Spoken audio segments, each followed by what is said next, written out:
या देवी सर्वभूतेषु शक्तिरूपेण संस्थिता नमस्तस्यै नमस्तस्यै नमस्तस्यै नमो नमः। या देवी सर्वभूतेषु लक्ष्मीरूपेण संस्थिता नमस्तस्यै नमस्तस्यै नमस्तस्यै नमो नमः। या देवी सर्वभूतेषु दृष्टिरूपेण संस्थिता नमस्तस्यै नमस्तस्यै नमस्तस्यै नमो नमः। या देवी सर्वभूतेषु मातृरूपेण संस्थिता नमस्तस्यै नमस्तस्यै नमस्तस्यै नमो नमः। या देवी सर्वभूतेषु दयारूपेण संस्थिता नमस्तस्यै नमस्तस्यै नमस्तस्यै नमो नमः। या देवी सर्वभूतेषु बुद्धिरूपेण संस्थिता नमस्तस्यै नमस्तस्यै नमस्तस्यै नमो नमः। या देवी सर्वभूतेषु शांतिरूपेण संस्थिता नमस्तस्यै नमस्तस्यै नमस्तस्यै नमो नमः। जय माता दी। सभी भक्तजनों का स्वागत है। आज हम कर रहे हैं श्री दुर्गा सप्तशती का अध्याय नंबर 10 और 11। इस अध्याय में हम सुनेंगे शुंभ वध के बारे में। महर्षि मेघा ने कहा, हे राजन, आपने प्यारे भाई को मरा हुआ देखकर, सेना को नष्ट हुई देखकर क्रोध में भरकर दैत्य राज शुंभ कहने लगा, दुष्ट दुर्गे, तू अहंकार से गर्व मत कर, क्योंकि तू दूसरों के बल पर लड़ रही है। देवी ने कहा, हे दुष्ट, देख तो मैं अकेली ही हूँ। इस संसार में तो मेरे सिवा दूसरा कौन है? यह सब मेरी शक्तियाँ हैं। देख, यह सब के सब मुझ में प्रविष्ट हो रही हैं। इसके पश्चात ब्राह्मणी आदि सब देवियाँ उस देवी के शरीर में लीन हो गई और देवी अकेली रह गई। तब देवी ने कहा, मैं अपनी ऐश्वर्य शक्ति से अनेक रूपों में यहाँ उपस्थित हुई। उन सभी रूपों से मैंने समेट लिया। अब अकेली ही खड़ी हूँ। तुम भी यहीं ठहरो। महर्षि मेघा ने कहा। तब देवताओं तथा राक्षसों के देखते देखते देवी और शुंभ में भयंकर युद्ध होने लगा। अंबिका देवी ने सैकड़ों अस्त्र शस्त्र छोड़े। उधर दैत्यराज ने भी भयंकर अस्त्रों का प्रहार आरंभ कर दिया। देवी के छोड़े हुए सैकड़ों अस्त्रों को दैत्य ने अपनी अस्त्र शक्ति द्वारा काट डाला। इसी प्रकार शुंभ ने जो अस्त्र छोड़े, देवी ने अपनी भयंकर हुंकार के द्वारा ही काट दिए। दैत्य ने जब सैकड़ों बाण छोड़कर देवी को ढक दिया तो क्रोध में भरकर देवी ने अपने बाणों से उसका धनुष नष्ट कर दिया। धनुष कट जाने पर दैत्येंद्र ने शक्ति चलाई, लेकिन देवी ने उसे भी काटकर फेंक दिया। फिर दैत्येंद्र चमकती हुई ढाल लेकर देवी की ओर दौड़ा, किंतु जब वह देवी के समीप पहुंचा तो देवी ने अपने तीक्ष्ण बाणों से उसकी चमकने वाली ढाल को भी काट दिया। फिर दैत्येंद्र का घोड़ा मर गया, रथ टूट गया, सारथी मारा गया।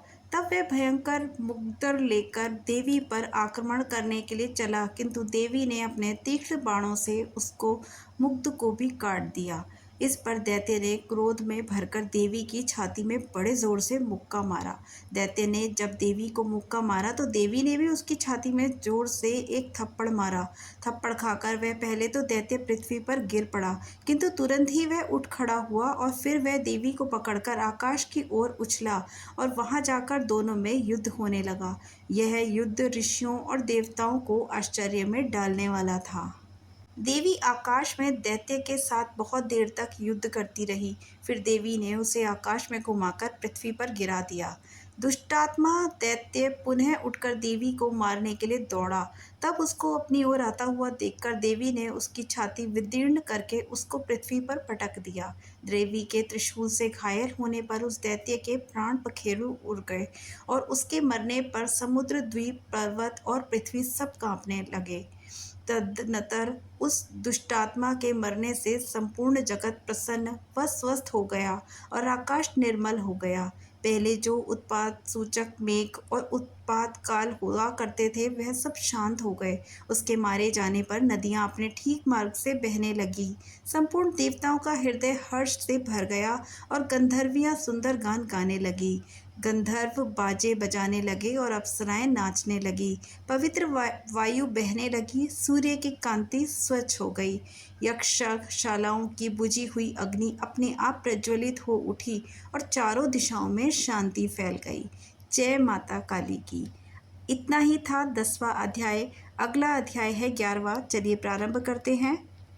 इसमें है देवताओं द्वारा देवी की स्तुति तथा देवी द्वारा देवताओं को वरदान।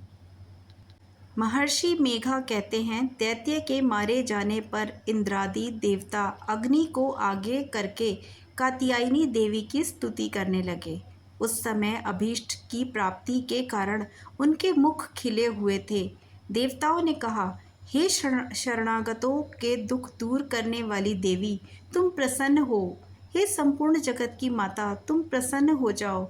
विद्वेश्वरी, तुम विश्व की रक्षा करो, क्योंकि तुम इस चर और अचर की ईश्वरी हो। हे देवी, संपूर्ण जगत की आधार तुम हो, क्योंकि तुम पृथ्वी रूप में भी स्थित हो और अत्यंत पराक्रम देवी हो। तुम विष्णु की शक्ति हो और विश्व की बीज परम माया हो, और तुमने ही इस संपूर्ण जगत को मोहित कर रखा है। तुम्हारे प्रसन्न होने पर ही यह पृथ्वी मोक्ष को प्राप्त होती है। हे देवी, संपूर्ण विद्याएं तुम्हारे ही भिन्न भिन्न स्वरूप हैं। इस जगत में जितनी स्त्रियां हैं वह सब तुम्हारी ही मूर्तियां हैं। एकमात्र तुमने ही इस जगत को व्याप्त कर रखा है। तुम्हारी स्तुति किस प्रकार हो सकती है, क्योंकि तुम परम बुद्धि रूप हो और तुम संपूर्ण प्राणी रूप स्वर्ग और मुक्ति देने वाली हो। अतः इसी रूप में तुम्हारी स्तुति की गई है। तुम्हारी स्तुति के लिए इससे बढ़कर और क्या युक्तियां हो सकती हैं। संपूर्ण जनों के हृदय में बुद्धि रूप होकर निवास करने वाली, स्वर्ग और मोक्ष प्रदान करने वाली, हे नारायणी देवी, तुमको नमस्कार है। कला, काष्ठा आदि रूप से अवस्थाओं को परिवर्तित की ओर ले जाने वाली और प्राणियों का अंत करने वाली नारायणी, तुमको नमस्कार है। हे नारायणी, संपूर्ण मंगलों और मंगल रूप वाली, हे शिवे, हे संपूर्ण प्रयोजनों को सिद्ध करने वाली, हे शरणागत वत्सला, तीन नेत्रों वाली गौरी, तुमको नमस्कार है। सृष्टि, स्थिति तथा संहारक की शक्त भूता, सनातनी देवी, गुणों का आधार तथा सर्व सुखमयी नारायणी, तुमको नमस्कार है। हे शरण में आए हुए शरणागतों, दीन दुखियों की रक्षा करने में तत्पर, संपूर्ण पीड़ाओं को हरने वाली नारायणी, तुमको नमस्कार है। हे नारायणी, तुम ब्राह्मणी का रूप धारण करके हंसों के जुते हुए विमान पर बैठती हो तथा कुश से आमंत्रित जल छिड़कती रहती हो, तुम्हें नमस्कार है।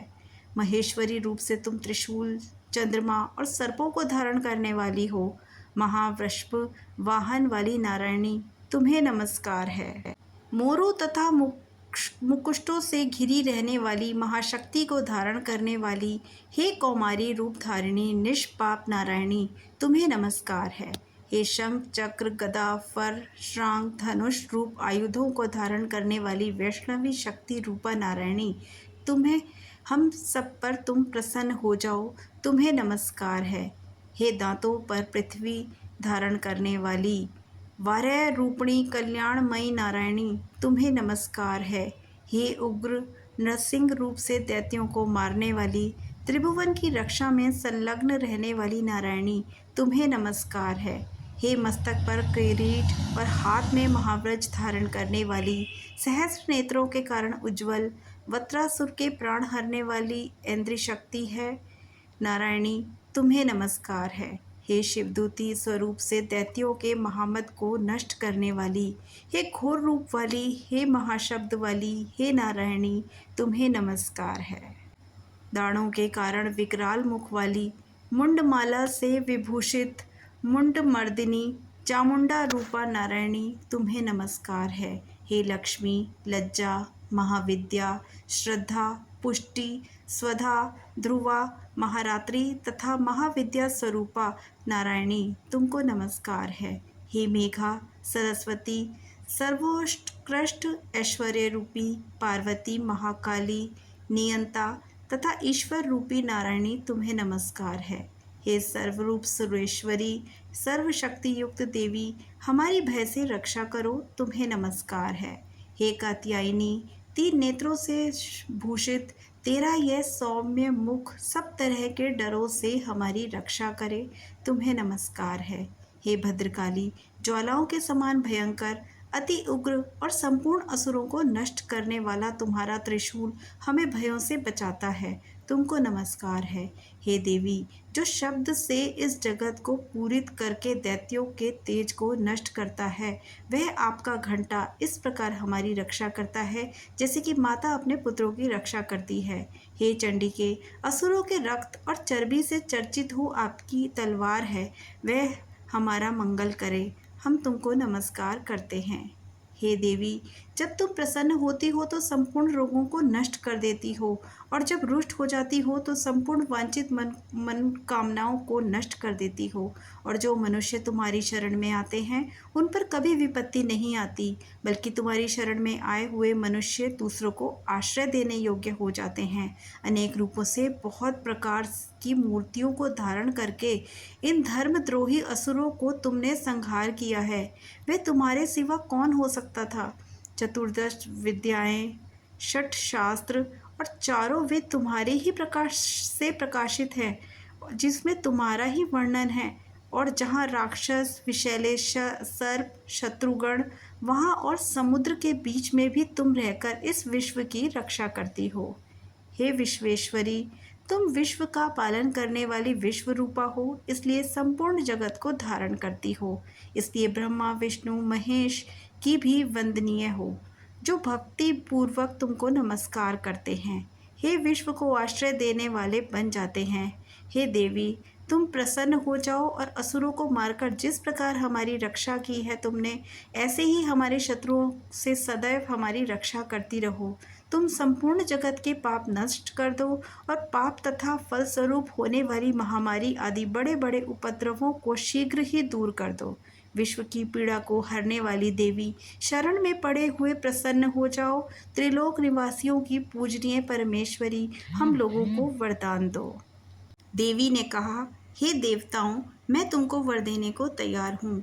आपकी जैसी इच्छा हो वैसा वर मांग लो, मैं तुमको दे दूंगी। देवताओं ने कहा, हे सुरेश्वरी, त्रिलोकी के निवासियों की समस्त पीड़ाओं को तुम इसी प्रकार हरती रहो और हमारे शत्रुओं को इसी प्रकार नष्ट करती रहो। देवी ने कहा, वैवस्वतः मनवंतर के 28वें युग में दो और महा असुर शुंभ और निशुंभ उत्पन्न होंगे। उस समय मैं नंद गोप के घर से यशोदा के गर्भ से उत्पन्न होकर विंध्याचल पर्वत पर शुंभ और निशुंभ का संहार करूंगी। फिर अत्यंत भयंकर रूप से पृथ्वी पर अवतीर्ण होकर मैं वैप्रचिति नामक दानव का नाश करूंगी। उन भयंकर महाअसुरों को भक्षण करते समय मेरे दांत अनार पुष्प के समान लाल होंगे। इसके पश्चात स्वर्ग में देवता और पृथ्वी पर मनुष्य मेरी स्तुति करते हुए मुझे रक्तदंतिका कहेंगे। फिर जब 100 वर्षों तक वर्षा न होगी, तब मैं ऋषियों की स्तुति करने पर आयोजित नाम से प्रकट होंगी और अपने 100 नेत्रों से ऋषियों की ओर देखूंगी। अतः मनुष्य शताक्षी नाम से मेरा कीर्तन करेंगे। उसी समय मैं अपने शरीर से उत्पन्न हुए प्राणों की रक्षा करने वाले शाखाओं द्वारा सब प्राणियों का पालन करूंगी। और तब इस पृथ्वी पर शाकंभरी के नाम से विख्यात होंगी।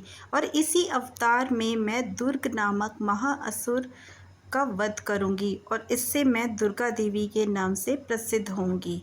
इसके पश्चात जब मैं भयानक रूप धारण करके हिमालय निवासी ऋषियों महर्षियों की रक्षा करूंगी, तब भीमा देवी के नाम से मेरी ख्याति होगी। और फिर अरुण नामक असुर 3 लोगों को पीड़ित करेगा। तब मैं असंख्य भ्रमणों का रूप धारण करके उस महादैत्य का वध करूंगी। और तब स्वर्ग में देवता और मृत्यु लोक में मनुष्य मेरी स्तुति करते हुए मुझे ब्राह्मणी नाम से पुकारेंगे। इस प्रकार जब जब पृथ्वी राक्षसों से पीड़ित होगी, तब तक मैं अवतरित होकर शत्रुओं का नाश करती रहूँगी। जय माता रानी की।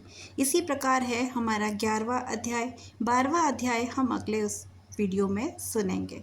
जय माता दी। माता रानी आप सभी का कल्याण करे और आपकी इच्छाएं पूर्ण करे।